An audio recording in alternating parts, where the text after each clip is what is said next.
Nuevamente, bienvenidos a todos. Vamos a comenzar nuestra clase. Y esta clase se titula, hermanos, las 4 reglas de comunicación. Y esto está basado en el pasaje de Efesios 4, 25 al 32. Si me acompaña en su Biblia, por favor, Efesios 4, 25 al 32, dice la Escritura.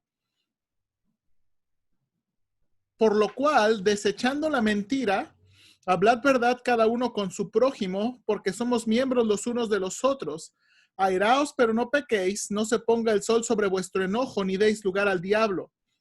El que hurtaba, no hurte más, sino que trabaje haciendo con sus manos lo que es bueno, para que tenga que compartir con el que padece necesidad.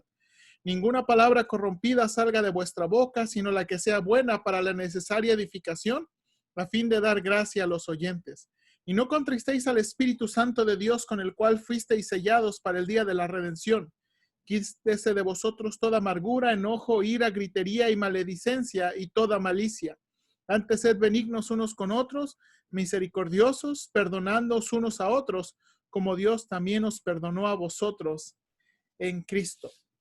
Hermanos, este tema de las 4 reglas de comunicación ha sido por lo menos una bendición a mi propia vida y espero que la de ustedes también.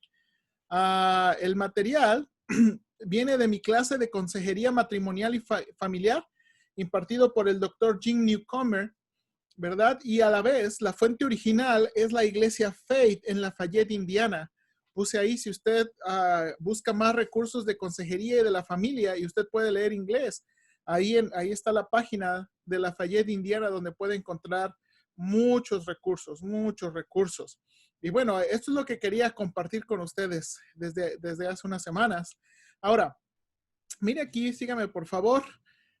Queremos hablar sobre comunicación y las reglas de comunicación. Y bueno, primero necesitamos entender qué es comunicación efectiva, ¿verdad? ¿Cómo se lleva a cabo la comunicación efectiva? Bueno, el hermano Wayne Mack nos dice que la comunicación efectiva es el proceso de compartir información con otra persona de tal manera que el mensaje del remitente sea entendido como él quiso, a menos que el remitente y el receptor hayan llegado a un significado común, no se han comunicado de manera efectiva. Y vamos a estar repasando esa definición de comunicación efectiva que es muy importante. Y quisiera sugerir, hermanos, aquí, no quiero hacerlo tan formal, pero quisiera sugerir un versículo para memorizar, y ahorita vamos a darle 1 o 2 minutitos. Este es el versículo que sugiero para memorizar, es Proverbios 18:21. Proverbios 18:21 dice: la muerte y la vida están en poder de la lengua, y el que la ama comerá de sus frutos. ¿Por qué no lo repetimos 3 veces, hermanos? Ahí ustedes en sus pantallas, en sus pantallas, ustedes en sus casas. ¿Ok? Primera vez, la muerte y la vida están en poder de la lengua, y el que la ama comerá de sus frutos. Una vez más, la muerte y la vida están en poder de la lengua, y el que la ama comerá de sus frutos. Una vez más, Proverbios 18:21. La muerte y la vida están en poder de la lengua. El que la ama comerá de sus frutos. Ok. ¿Alguien que ya lo haya memorizado? Ok. A ver, hermana María Jesús.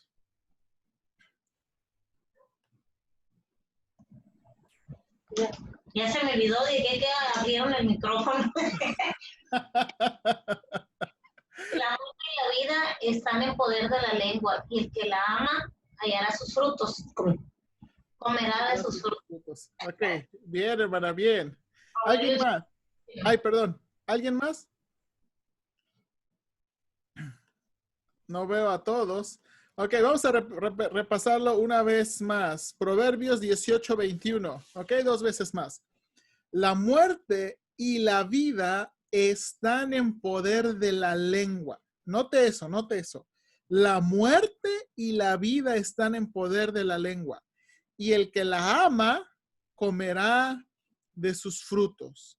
Y el que la ama comerá de sus frutos. ¿Ok? Alguien más. Un último intento. Alguien más. A ver, hermano Juan. La muerte y la vida están en el poder de la lengua, y el que la ama comerá de sus frutos. Bien, hermano. Bien, bien. ¿Alguien más? Ok, hermano Ortega. La muerte y la vida están en el poder de la lengua, y el que la ama comerá de sus frutos. Proverbios 18:21.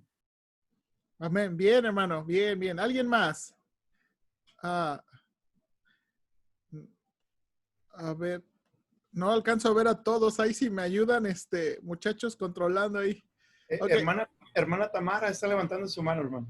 Okay. Ayúdeme usted, pastor. Porque creo que es el hermano Arturo que le va a ayudar a la hermana Tamara, se me hace. Ok. Usted ayúdeme, pastor, porque no veo bien aquí como estoy con la pantalla. Hermano Arturo, nada más activen el micrófono y ayúdele bien a su esposa, hermano. Listo, hermana. Listos. La muerte y la vida están en poder de la lengua. El que la ama comerá de sus frutos. Amén. ¿Sí? Amén. Bien, bien. Bien. Por ahí vi, hermano Rafael. Pastor. Rafael.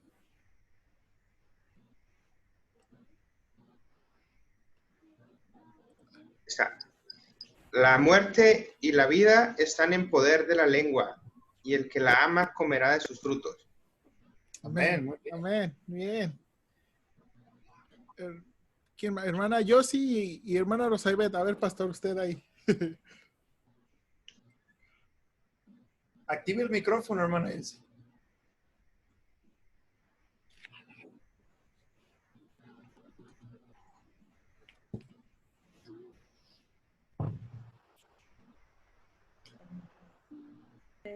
Ahí está. La muerte y la vida están en el poder de la lengua. El que la ama comerá de sus frutos. Proverbios 18:21. Bien, bien, hermana. Hermana Rosaibet. Adelante, hermana. La muerte y la vida están en el poder de la lengua. El que la ama comerá de sus frutos. Proverbio 18:21. Amén. Bien. Amén. Bien, bien. Ok.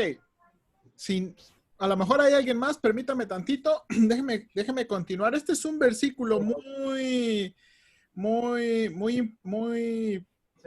decir, impresionante por lo que dice del poder de la lengua. Y eso tiene que ver con la comunicación. ¿Cuánto poder, hermanos, tiene la buena comunicación? ¿Y cuánto poder tiene la mala comunicación? ¿Sí se dio cuenta que el versículo dice, la muerte y la vida están en poder de la lengua, ¿verdad? La muerte y la vida están en poder de la lengua. Déjame leerle otra traducción para poder entender cuando dice, el que la ama comerá. ¿De qué se refiere? Dice otra versión de la Biblia, la lengua puede traer vida o muerte. Los que hablan mucho, dice así, cosecharán las consecuencias. Vámonos, ¿qué tal, La lengua puede traer vida o muerte y los que hablan mucho cosecharán las consecuencias. Déjeme darle otra traducción de este versículo. Quien en la lengua hay poder de vida y muerte, bueno, es otro igualito. Listo. La lengua tiene poder para dar vida y para quitarla. Los que no paran de hablar sufren las consecuencias. Bueno, y es otra traducción alternativa, porque la frase es difícil de traducir, pero bueno, hermanos, regresando al pasaje o regresando al tema de la comunicación. La comunicación, la lengua es muy poderosa. Y es por eso, hermanos, que lo que queremos hacer en estas sesiones, y como el pastor me dio oportunidad de alternar una él y yo, es explicar, hermanos, qué es la comunicación bíblica y cómo aplicar la comunicación bíblica. Hermanos, algo que me he podido dar cuenta en mis clases de consejería es que uno debe estar, como hemos dicho ya en muchas clases, lo mejor que entendemos un pasaje es lo mejor que podemos aplicar un pasaje. Y la cosa, hermanos, de poder entender un pasaje es que lo mejor que lo entendemos nos deja sin excusa para obedecerlo. Y es lo que queremos hacer, hermanos, poder explicar el pasaje de manera, hermanos, que veamos una necesidad de obedecer este pasaje, porque realmente la comunicación efectiva puede o bendecir nuestras familias o la mala comunicación puede dañar nuestras familias. Entonces, mira lo que vamos a ver aquí en las diapositivas. Este es el bosquejo del pasaje y el bosquejo son las 4 reglas de comunicación. Así es que las vamos a memorizar porque también las voy a preguntar después, ¿ok? 4 reglas de comunicación. La primera regla de comunicación, versículo 25, es sea honesto. Sea honesto. La segunda regla es manténgase al día. Hermanos, yo tengo que decir que tengo un grave problema con los acentos. Porque como estoy escribiendo proyectos en inglés y luego tengo que hacer cosas en español y aquí puse el acento mal. Es manténgase al día, ¿ok? Siguiente, ataque al problema, no la persona. Tercera regla, versículos 29 y 30. Ataque al problema, no la persona. Y la cuarta regla, actúe, no reaccione. Actúe, no reaccione. Estas son las 4 reglas de comunicación que vamos a estar viendo en estas sesiones que me corresponden sobre la comunicación. Sea honesto, manténgase al día, ataque al problema, no la persona, actúe, no reaccione. Y queremos comenzar, hermanos, con la primera, sea honesto. Sea honesto. Regrese, por favor, ahí a sus Biblias. Efesios 4, por favor, 25. Efesios 4, 25. Ok. ¿Qué significa esto? Mírenlo, vamos a ver el pasaje. El pasaje dice así en la Nueva Versión Internacional. Por lo tanto, dejando la mentira, hable cada uno a su prójimo con la verdad, porque todos somos miembros de un mismo cuerpo. El mandamiento en este pasaje es hablar con la verdad. El imperativo, hermanos, está conjugado de una manera que debe ser una práctica continua. Cuando el apóstol Pablo está escribiendo esto, ¿verdad? Exhortándonos a hablar, está diciendo continuamente hablen la verdad, continuamente hablen con la verdad. Este mandamiento, hermanos, también tiene una acción que se considera como requisito y es la primera frase, desechando la mentira. Ahora, hermanos, esto es muy importante porque mire el pasaje paralelo, Colosenses 3:9. Colosenses 3:9. Dice Colosenses 3:9, no mintáis los unos a los otros, habiéndoos despojado del viejo hombre con sus hechos. Hermanos, algo que estos 2 libros, Efesios y Colosenses, tienen es que hay muchos paralelos. Y en este paralelo de Colosenses va a decirnos que como creyentes, hermanos, como cristianos, tenemos la capacidad, hermanos, de desechar la mentira porque hemos nacido de nuevo, el Espíritu Santo mora en nosotros y entonces ahora tenemos la capacidad de hablar la verdad. Esa palabra, desechando la mentira, indica el parar de hacer algo que se estaba acostumbrado a hacer. ¿Ok? Esa palabra desechando. Y es una palabra, hermanos, que se utiliza en varios pasajes, ¿verdad? Varios pasajes. No vamos a ver todos, pero mire, por ejemplo, Romanos 13:22. Romanos 13:22. Y no tiene 22, hermanos. A ver, creo que es 12:22. De un minutito. Tampoco tiene 12:22. ¿No es 13:12? Sí, es 13:12, perdón. 13:12, gracias. Aquí tengo a mi esposa que no puso bien el bosquejo. No es cierto. Ok, dice, la noche está avanzada y se acerca el día. Desechemos pues las obras de las tinieblas. Y lo que está diciendo, hermanos, es detener la idea de detener lo que estábamos acostumbrados a hacer. Es la palabra, en Efesios 4:22 es la palabra que se utiliza, despojaos del viejo hombre. Colosenses 3:8 es paralelo. Hebreos 12:1, yo creo que usted lo conoce. Hebreos 12:1 dice, por tanto, teniendo en derredor nuestro tan grande nube de testigos, mire, aquí es el verbo, despojémonos de todo peso, desechemos todo peso. Y bueno, los otros dos pasajes. Esta es la idea. Entonces, una de las cosas que va a ayudarnos a hablar la verdad es desechar la mentira. Y esto es lo que está diciendo Efesios 4. Desechando pues la mentira, hablad verdad cada uno con su prójimo. Bueno, ahora vamos a ver. La palabra verdad aquí, hermanos, indica el contenido de lo que es verdadero y por lo tanto de acuerdo con lo que realmente sucedió. Esto es muy importante porque cuando hablamos, cuando Pablo nos está exhortando a hablar la verdad, nos está exhortando a hablar con lo que realmente sucede. Y esto es muy importante en la comunicación porque a veces tenemos muchas cosas en nuestra mente que no necesariamente reflejan lo que en verdad sucede. ¿Ha escuchado a veces personas decir, es que estás enojado? No estoy enojado. O, no, yo no estoy enojado. ¿Y por qué? Porque nuestra evaluación no siempre es correcta. Por eso está diciendo aquí, hablad verdad. Ahora, mire aquí. Note el contexto en el versículo 15. Esto nos va a ayudar mucho a poder entender qué significa eso de hablar con verdad.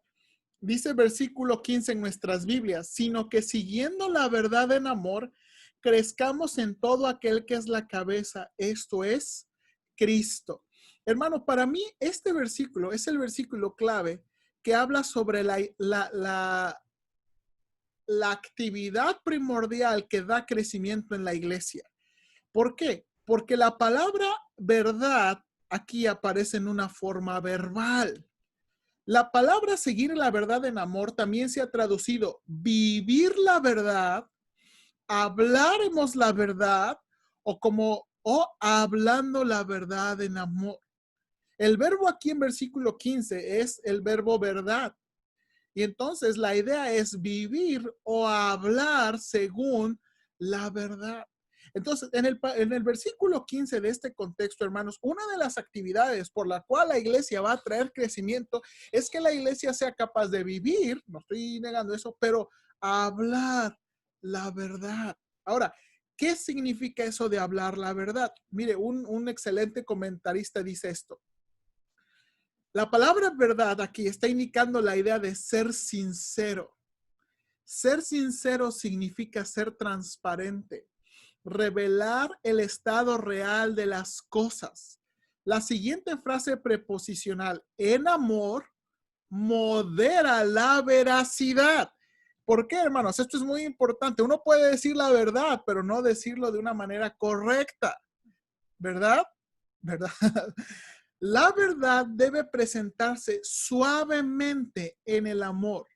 Nuevamente, esto está en contraste del verso anterior que indica que los falsos maestros usan el engaño para sus fines egoístas, mientras que la verdad con amor, mire esto es una idea muy tremenda.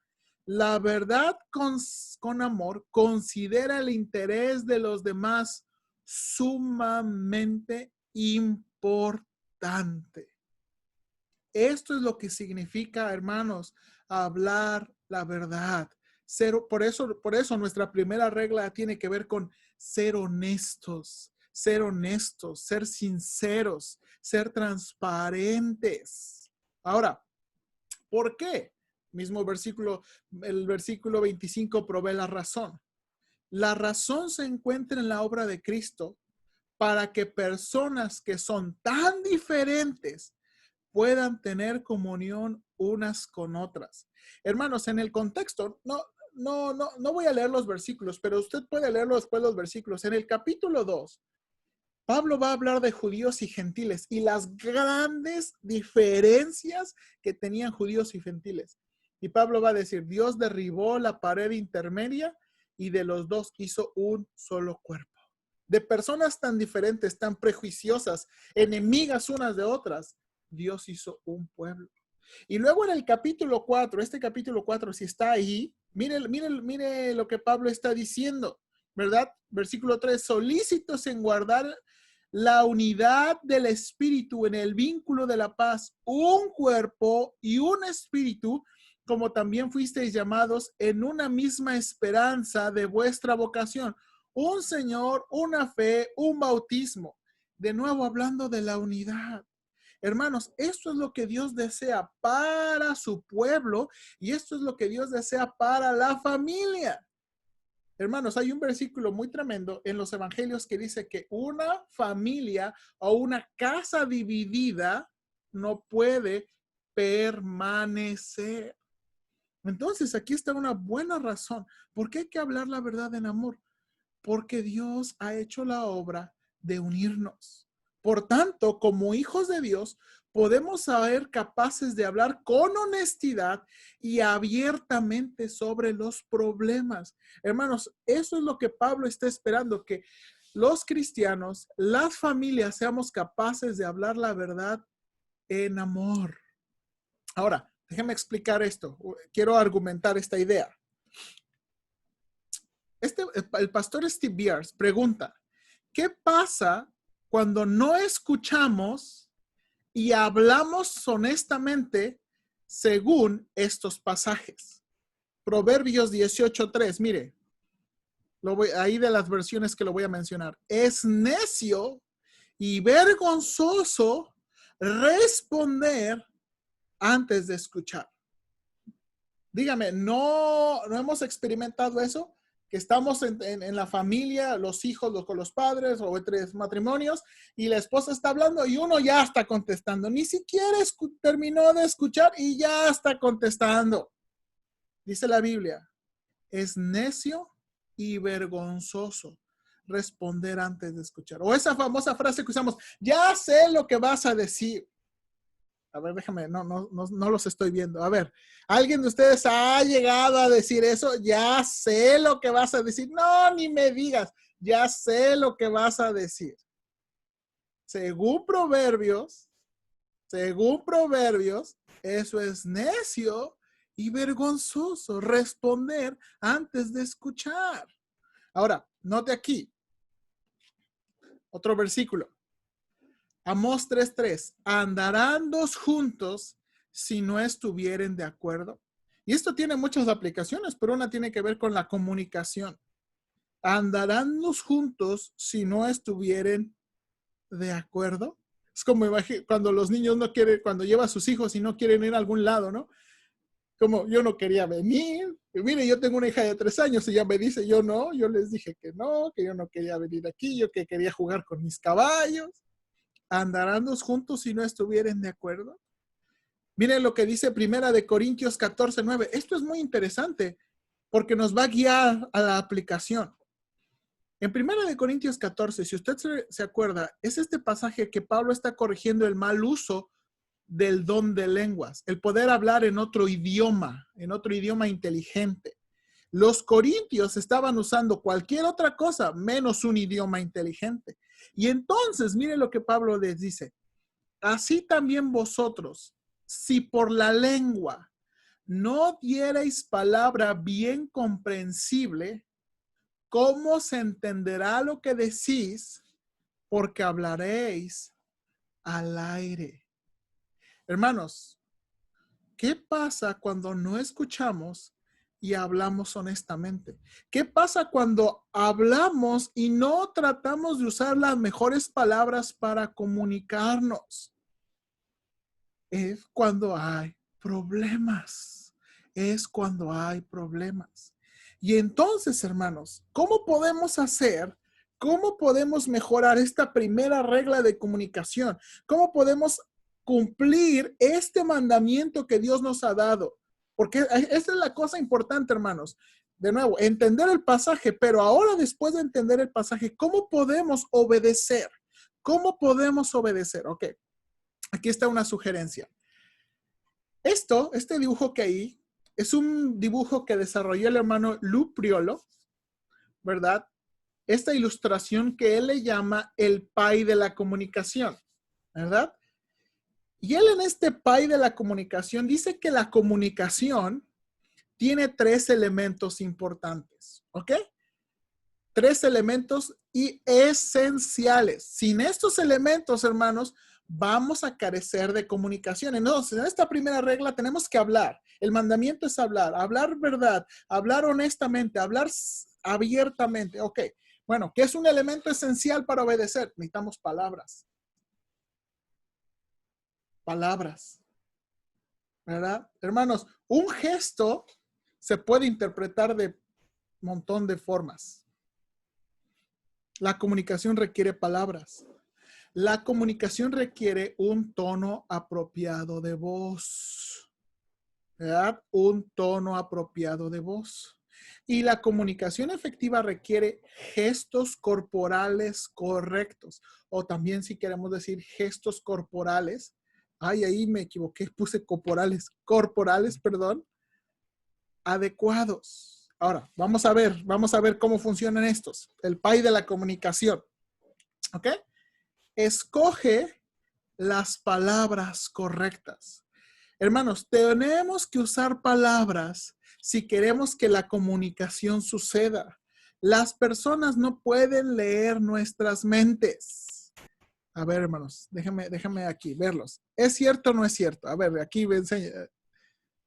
Queremos que la gente adivine nuestro pensamiento. Queremos que la gente, ¿verdad? O nuestra esposa, nuestra familia, nuestros hijos sepan qué estamos pensando. Pero a menos que lo digamos, nadie va a poder. ¿Sabe quién es la única persona que puede leer la mente? El Espíritu Santo. El Espíritu Santo es el único que puede conocer, dice, el único que conoce lo profundo de los hombres es el espíritu del hombre, perdón, nuestro espíritu y el Espíritu Santo. Fuera de ahí, hermanos, no hay alguien más que pueda leer nuestros pensamientos. Entonces, aquí, tenemos que usar las palabras. La gente no puede leer nuestra mente. Siguiente, mira aquí, Proverbios 12:18. Algunas personas hacen comentarios hirientes, pero las palabras del sabio traen alivio. Las palabras del sabio traen alivio. Necesitamos palabras y necesitamos palabras correctas. Aquí las palabras del sabio son, hermanos, contrarias a los comentarios hirientes. Efesios 4:29, miren otra traducción. No empleen un lenguaje grosero ni ofensivo. Que todo lo que digan sea bueno y útil a fin de que sus palabras resulten de estímulo para quienes las oigan. Muy interesante, ¿no? Entonces, en este primer pie de la comunicación, ¿cómo podemos obedecer? Bueno, necesitamos escoger nuestras palabras. Hermanos, necesitamos escoger nuestras palabras. Siguiente. Usa el tono apropiado de voz. Hermanos, necesitamos usar el tono apropiado de voz. Hermanos, la realidad es que a veces decimos, es que yo digo así como me nace. Pero a veces así como nos nace no trae el tono apropiado de voz y eso va a afectar la comunicación. Mire lo que dice la Biblia. Proverbios 15:1. Este es un tremendo versículo. La respuesta apacible desvía el enojo, pero las palabras ásperas encienden los ánimos. La respuesta apacible, noten aquí, desvía el enojo. Hermanos, el tono apropiado de voz. Proverbios 16:21. Los sabios son conocidos por su entendimiento y las palabras agradables son persuasivas. Déjenme verle un poquito el rostro. ¿Sí o no, hermanos? Que nuestros hijos y nuestras esposas saben cuando quieren algo, saben pedirlo con el tono apropiado. A ver, ahí. A ver, ¿cierto o no es cierto? Tono apropiado. ¿verdad? Un tono apropiado. Entonces, mire aquí. Un versículo más. Proverbios 16:24. Las palabras amables son como la miel, dulces al alma y saludables para el cuerpo. Las palabras amables. Entonces, miren, hermanos, el tono apropiado de voz es importante en nuestra comunicación. No nada más las palabras, porque a lo mejor usted sí es una persona que comunica, pero ¿qué tal su tono de voz? Cuando habla, ¿usa el tono apropiado de voz? Sus palabras son como la miel, dulces al alma y saludables para el cuerpo. Y por último, ¿verdad? Aquí, uso correctamente las formas no verbales, esto es, los gestos del cuerpo. Hermanos, la realidad es que este es otro elemento esencial, muy, muy esencial de la comunicación, lo que no decimos con nuestras palabras. Mire lo que dice Proverbios 15:13. El corazón alegre se refleja en el rostro. El corazón dolido deprime el espíritu. Hermanos, la realidad es que uno puede negar lo que está diciendo con sus gestos del cuerpo. Cuando uno dice, sí te creo. Sí te creo. ¿Estás bien? Sí, estoy muy bien. ¿Ah? Me gusta mucho nosotros preguntarle a nuestra hija, ¿cómo amaneciste? Y ella siempre, muy bien.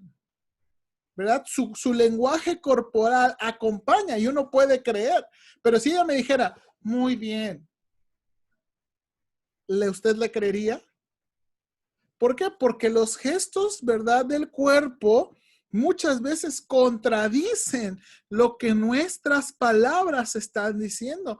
Por esto eso es un elemento muy esencial de la comunicación. El lenguaje no verbal. Mire lo que dice la Biblia. Mire este ejemplo. Notes el ejemplo de Caín. ¿Se acuerda cuando Caín y Abel presentaron esta ofrenda? Y Dios vio con gusto la ofrenda de Abel y no la de Caín. Mire lo que le dice el Señor. Entonces el Señor le dijo, ¿por qué estás tan enojado? ¿Por qué andas cabizbajo? Caín probablemente, por lo que sabemos del pasaje, no dijo ni una palabra, pero estaba comunicando algo. ¿Qué estaba comunicando? Su disgusto. Estaba comunicando que no estaba de acuerdo con lo que el Señor había hecho. Por eso Dios le confronta con eso. ¿Por qué estás enojado? ¿Por qué andas cabizbajo? Y la verdad es que se ve, hermano, se ve. Debido, y esto es una muy interesante, a que no podemos darnos cuenta de nuestros propios gestos, tenemos que pedir y permitir la ayuda de nuestra esposa o nuestros hijos. Hermano, la realidad es que, o si es usted esposa, necesita pedir la ayuda de su esposo. La realidad es que nadie puede ver sus gestos, ¿verdad? Nadie puede evaluar sus propios gestos de decir, no estoy enojado. Porque nuestros gestos, muchas veces no tenemos un espejo ahí para vernos. Y por eso necesitamos permitir la ayuda. Entonces, esto es muy, muy importante. Entonces, ahora sí, ¿cuál es la primera regla de la comunicación?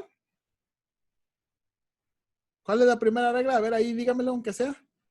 Sea honesto. Use palabras para comunicar. Hermanos, si usted recuerde en este pasaje de ser honesto, necesitamos pensar en el PAI de la comunicación. ¿Cómo puedo ser honesto? ¿Cómo puedo obedecer a Dios en esto de hablar? Versículo 25, hablar la verdad en amor, desechar la mentira y hablar la verdad. ¿Cómo puedo? Bueno, escogiendo mis palabras, escogiendo el tono correcto y teniendo cuidado de mi lenguaje corporal. Hermanos, eso nos va a ayudar en la comunicación.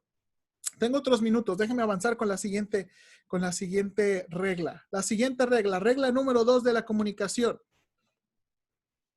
Manténgase al día. Manténgase al día. ¿Qué significa eso? Manténgase al día. Mira, hermanos, este versículo 26 y 27, no sé si lo vamos a terminar en esta vez o las aplicaciones después, pero quiero que nos quede claro. Versículo 26 y 27. Mire ahí en su Biblia, por favor.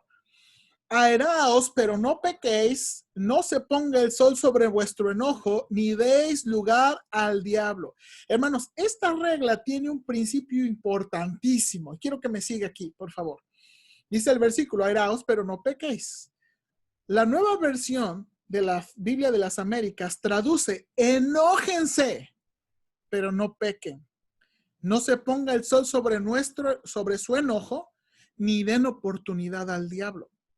La Reina Valera contemporánea, enójense, pero no pequen. Mire cómo lo traduce. Reconcíliense antes de que el sol se ponga y no den lugar al diablo. Hermano, el mandamiento en este versículo está construido por dos partes. El mandamiento no es uno solo. Básicamente el mandamiento es uno con dos partes. ¿Cuáles son las dos partes, hermano? El primero es enojarse.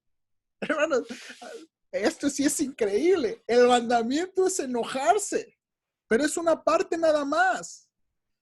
La segunda parte que complementa esto es no pequéis. Enójense y no pequen. Y entonces, literalmente, podríamos leer, enójense y no pequen. ¿Es en verdad posible enojarse y no pecar? A ver, quiero ver sus rostros. Hermanos, la Biblia tiene razón. Porque parece, no, hermano, pues, si eso es cierto, nunca me ha pasado. No sé si usted está pensando en eso, ¿verdad? Si enojarse y no pecar se puede, a lo mejor nunca nos ha pasado. Pero la Biblia, hermanos, tiene razón en esto. Ahora, ¿qué significa eso? ¿Cómo funciona esto? Enójense y no pequen. Ok, bueno, la primera cosa, quiero tomar tiempo para explicar este asunto. Primero, tenemos que entender que la ira, hermanos, es un reflejo de la imagen de Dios. Mire Romanos 1:18. Romanos 1:18. Hay muchos versículos, hermano, pero nada más escogí los más que nos iban a ayudar. Porque la ira de Dios se revela desde el cielo contra toda impiedad e injusticia de los hombres. Hermanos, la ira es un reflejo de la imagen de Dios. Hermanos, Dios es un Dios de ira. Dios es un Dios de ira. La ira, hermanos, Dios responde. Ahora, miren lo que dice este versículo. Dios responde a la injusticia y a la impiedad con ira. Hermanos, en la Biblia tenemos pasajes donde el Señor Jesucristo se enojó. Marcos 3:5 y Marcos 10:14. Marcos 3:5 es este asunto de un hombre que iba a sanar y que estaban esperando si lo iban a sanar y que dice Cristo enojado y entristecido. Y luego el versículo 10 es este de los niños que dice que no utiliza la palabra enojo, pero es la palabra, nuestra Biblia no aparece enojo, pero es la palabra para enojo, hermanos. Cristo se enojó, hermanos, y cuando hablamos de que Cristo se enojó, estamos hablando que Él usó la ira de manera apropiada, en medio de injusticia, en medio de impiedad, en medio de incredulidad. Hermanos, David Paulson, este es un hermano, tremendo hermano, escribió 3 artículos sobre la ira, que quiero y nada más aquí voy a resumir, porque hermanos, para poder entender cómo funciona este mandamiento, tenemos que entender que la ira es apropiada. ¿Ok? Entonces, síganme aquí, por favor. Dios expresa su amor por su pueblo por cada una de las 3 formas en que expresa su ira por el mal. Hermanos, note aquí. Dios expresa su amor por expresar su ira por el mal. La ira amorosa de Dios resuelve todo el problema del mal de una manera que le brinda gloria inexpresable y nos brinda bendiciones inexpresables. ¿Cómo se muestra esa ira de Dios? Condenar justamente al mal, cortar el poder del mal remanente o el del mal que continúa, y aliviar el sufrimiento. Hermanos, numerosos salmos conectan el firme amor y la misericordia del Señor con esta ira amorosa, note aquí, por la cual Él libera a sus hijos, tanto de sus propios pecados como de aquellos que los dañan. Hermanos, Dios es un Dios de ira contra el mal. Hermanos, entonces, ¿cuál es el problema de la ira en nosotros? El problema de la ira en nosotros es que el pecado llegó a nuestras vidas y el pecado corrompe todo lo bueno con lo que Dios, ¿verdad?, nos ha hecho. Y cuando estoy diciendo corrompe, no significa que no podemos mostrar ciertas cosas de bondad. Lo que estoy diciendo es que hay tantas buenas cosas que reflejan la imagen de Dios que a veces las mal usamos. Y esta es una, la ira. Hermanos, la ira pecaminosa usurpa a Dios y hace daño. La ira de Dios ama, entroniza a Dios y nota aquí, hace el bien a las personas. La ira de Dios, hermanos, ama. La ira de Dios ama. Las motivaciones para la ira pecaminosa están expuestos desde dentro de la Escritura. Deseos intensos específicos. La Biblia le llama concupiscencias. ¿Sabe por qué a veces nos enojamos? Porque no podemos conseguir nuestras concupiscencias. Es la manera en que expresamos que no hemos obtenido lo que queremos. Y la incredulidad. Hermanos, mire esta cita larga. El Señor primero pronunció la orden de ama a tu prójimo como a ti mismo.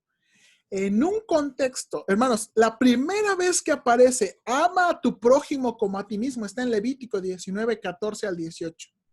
Y la primera vez que apareció esto, amar a tu prójimo, contrasta el amor con asuntos relacionados con la ira pecaminosa. ¿Cuáles son las formas en que uno debía amar a su prójimo? Bueno, lo contrario a la ira pecaminosa. Herir intencionalmente a personas indefensas, juicios injustos, difamación de carácter, daño físico, odio interno, venganza, guardar rencor. Todo eso es lo que aparece en el pasaje de Levítico. Cuando Dios quería que Dios estaba mandando a amar a su prójimo, estaba mandándole a hacer lo contrario de la ira pecaminosa. Curiosamente, ese mismo pasaje define positivamente el amor en términos relacionados con la ira justa. ¿Cómo se puede mostrar la ira justa? Por una reprensión clara y amorosa que surge por preocuparse por el bienestar de los demás. Hermanos, en una escuela dominical enseñamos este pasaje del libro Ídolos del Corazón. ¿Sabe por qué muchas veces no tomamos tiempo para corregir? ¿Por qué muchas veces no tomamos tiempo para reprender a alguien que está haciendo mal? No porque amamos mucho a esa persona, la realidad es que no la amamos. Porque según Levítico 19, si amamos, debemos ayudar a las personas. Debemos reprender y corregir amorosamente a las personas. La realidad es que no amamos porque nos amamos mucho a nosotros mismos. No corregimos y no reprendemos porque nos amamos mucho a nosotros mismos. Hermanos, la ira tiene su lugar. La ira de Dios tiene su lugar. Hermanos, olvide esa idea de la ira pecaminosa y sin control, porque eso no es lo que Dios quiere que hagamos, según Efesios 4. Sígame aquí también. ¿Qué necesito entender de la ira entonces? La ira, hermanos, es algo que haces. A veces pensamos que la ira es un sentimiento, pero la realidad es que todo el cuerpo está involucrado. Hermanos, en el Antiguo Testamento, las palabras para ira tienen que ver con la imagen de un resoplido de la nariz. A veces es la idea de la nariz roja. Cuando, por ejemplo, habla de la ira de Dios, habla de la nariz roja. ¿No le ha pasado? Mi hija cuando está enojada, A ver, déjame ver. A ver, déjame. ¿Ha visto a alguien así? Esas son las palabras que utiliza el Antiguo Testamento para la ira. Hermanos, esas son las palabras que utiliza el Antiguo Testamento para la ira. Entonces, hermanos, la ira no es algo nada más que sentimos, es algo que hacemos, porque todo está involucrado. La ira es natural. Es la manera en que Dios nos creó para que pudiéramos responder al pecado y la injusticia. Hermano, pero si vivíamos en un mundo perfecto, ¿cómo es eso posible? ¿Cómo es eso posible? Hermanos, reflejamos el carácter de Dios. Reflejamos el carácter de Dios. Y la cosa contraria después de la caída fue la ira. Y la cosa que Dios nos brindó después de la caída fue la ira, para poder tener una ira justa. Hermanos, tenemos que entender que la ira es una respuesta apropiada cuando está motivada por la piedad. Note aquí, ¿qué más necesito entender? La ira es aprendida. Se aprende por los modelos que vemos en otras personas. La mayoría de veces la ira de los hijos es un reflejo de la ira de los padres. Si usted muchas veces se pregunta, ay, ¿y eso? Muchas veces el reflejo de la ira de los hijos, la ira de los hijos es el reflejo de la ira de los padres. El punto es que la ira muchas veces se convierte en una segunda naturaleza y es la forma arraigada en la que respondemos sin planearlo o pensarlo. Hermano, eso es cierto, eso es cierto. Mire, yo me di cuenta de algo. A mi hija le gusta mucho la serie de Spirit. No sé si usted, los que tienen niños chiquitos, esa serie de los caballos de Spirit, pero hay una muchacha, Loki, que cuando se enoja hace... Y hermanos, adivine qué hace mi hija cuando se enoja. Porque Loki lo hace. ¿Qué hizo mi hija? Aprendió una forma de responder. Una forma de responder. ¿Por qué? Porque la ira es aprendida, hermanos. Por lo tanto, es importante identificar los modelos que hemos adquirido. Hay que entender, hermanos, que hay cosas que hemos aprendido que no están bien y tenemos que desecharlas y pararlas. ¿Qué más necesitamos entender de la ira? La ira es un asunto moral. Hermanos, la ira evalúa y también es evaluada. Hermanos, cuando nos enojamos, evaluamos lo que para nosotros puede ser algo injusto. Pero también la ira es evaluada porque no siempre nuestro juicio es correcto. Y aquí es un detalle muy importante. Hermanos, la ira es ilustrada como un poder o una fuerza que surge de nosotros. Nótese que una persona que no controla la ira es capaz de aplicar su fuerza en maneras sorpresivas. Hermano, usted ha escuchado ese dicho de tú no me conoces cuando estoy enojado. ¿Por qué? Porque, hermanos, la ira es una fuerza tan poderosa que, hermanos, puede dañar o aquí, como Dios quiere, ayudar. Entonces, nota aquí, hermanos, me quedan unos minutitos. Téngame tantita paciencia. Aquí. El mandamiento en este versículo es usar el enojo de una manera legítima. La siguiente frase explica cómo hacerlo. El sol no se ponga sobre vuestra provocación. Esa es mi sugerencia de la traducir. ¿Cómo me enojo y no peco? ¿Cómo puedo obedecer este mandamiento? Bueno, primero, la idea de que el sol no se ponga es la frase idiomática que podemos entender como que el enojo no dure todo el día. Hermanos, cuando surge un problema, enojo va a reaccionar porque es la fuerza con la que Dios nos ha creado. Y Dios quiere que usemos esa fuerza de manera correcta. Y la manera correcta aquí no es dejar que dure todo el día. Dice, no se ponga el sol sobre vuestro enojo. Ahora, la palabra enojo que utiliza aquí, sobre vuestro enojo, solamente aparece una vez en el Nuevo Testamento. Y la Biblia, el Antiguo Testamento en griego, lo traduce muchas veces como provocación. No se ponga el sol sobre aquella cosa que te provocó. No dejes que eso que te provocó dure todo el día o pase al día siguiente, es lo que está tratando de decir.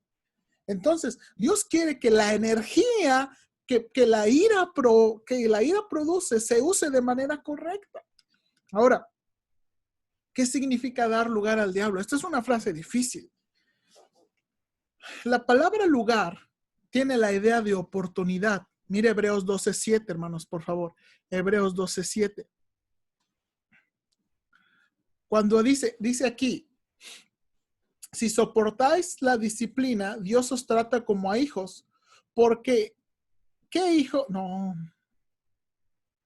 A ver, hermanos, a lo mejor es... Sí, es 17, Hebreos 12:17. Porque ya sabéis que aún después, deseando heredar la bendición, fue desechado y no hubo, literalmente la palabra ahí es no hubo lugar. Y aquí Reina Valera lo traduce, no hubo oportunidad para el arrepentimiento. Entonces la palabra lugar tiene la idea de oportunidad, pero también tiene la idea de permitir a alguien que intervenga. Mire Romanos 12:19. Romanos 12:19.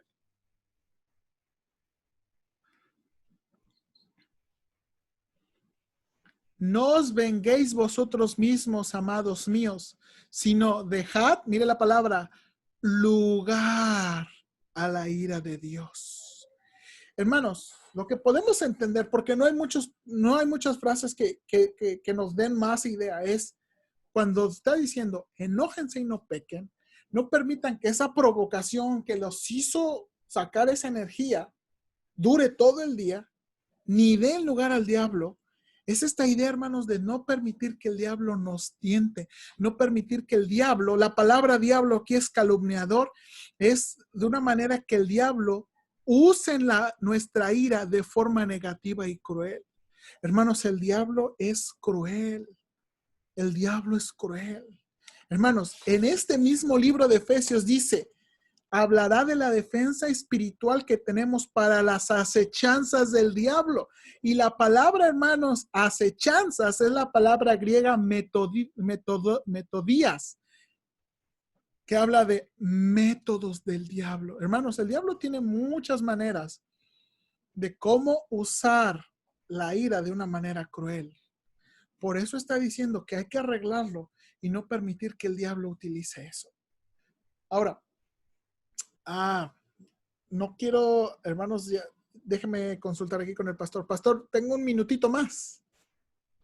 Sí, hermanos, sí me espera un minutito más. No sé si está conmigo o no está conmigo. Ok, si está conmigo. No, deme un minutito más. Voy a terminar con esta ilustración.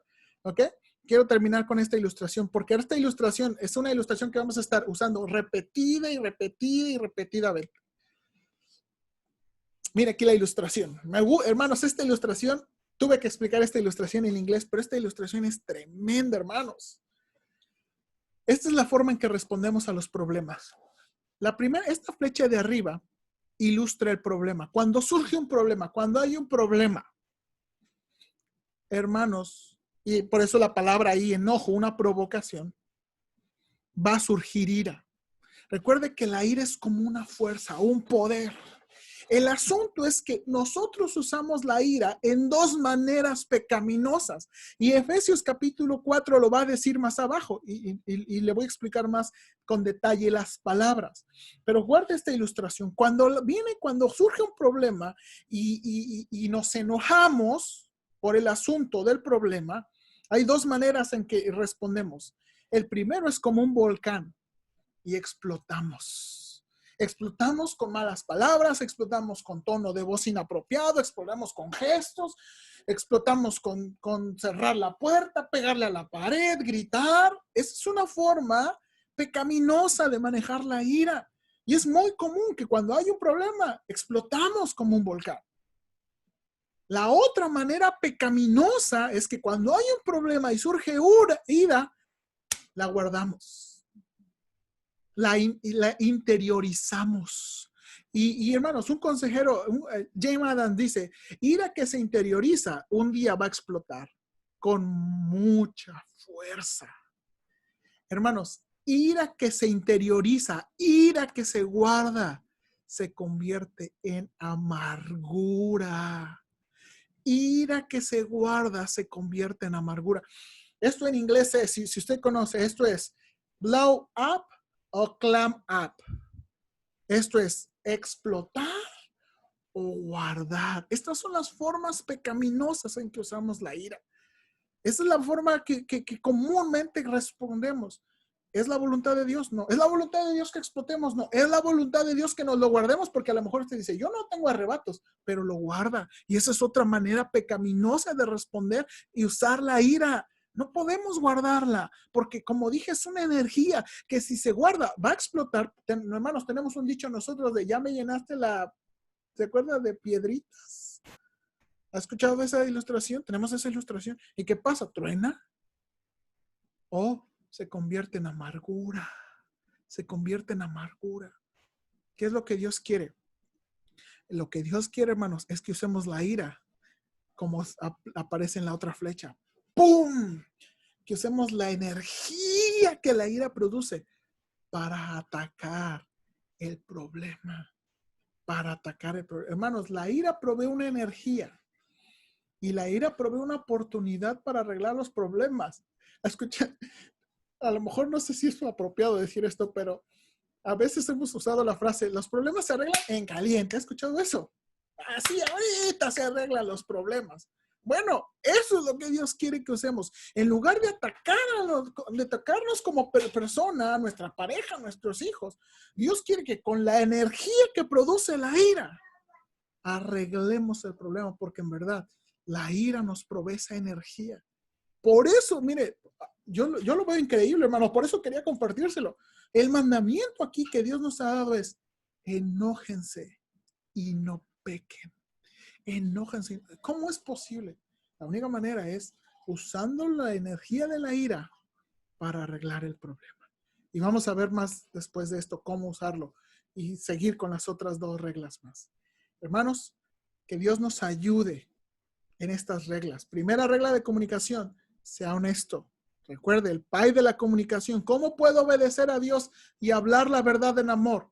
Escojo mis palabras, uso el tono apropiado de voz y uso los gestos adecuados. Segunda regla de comunicación, manténgase al día. Por eso, manténgase al día. ¿Qué significa esto? Que no dejamos que los problemas y la ira que surgen de los problemas pasen a otro día, y menos a otra semana, y menos a meses, y menos a años.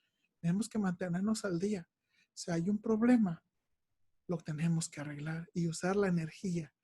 Hermanos, dos formas pecaminosas de responder, explotar o guardar. No es lo que Dios quiere. No es lo que Dios quiere. Hermanos, que Dios nos ayude.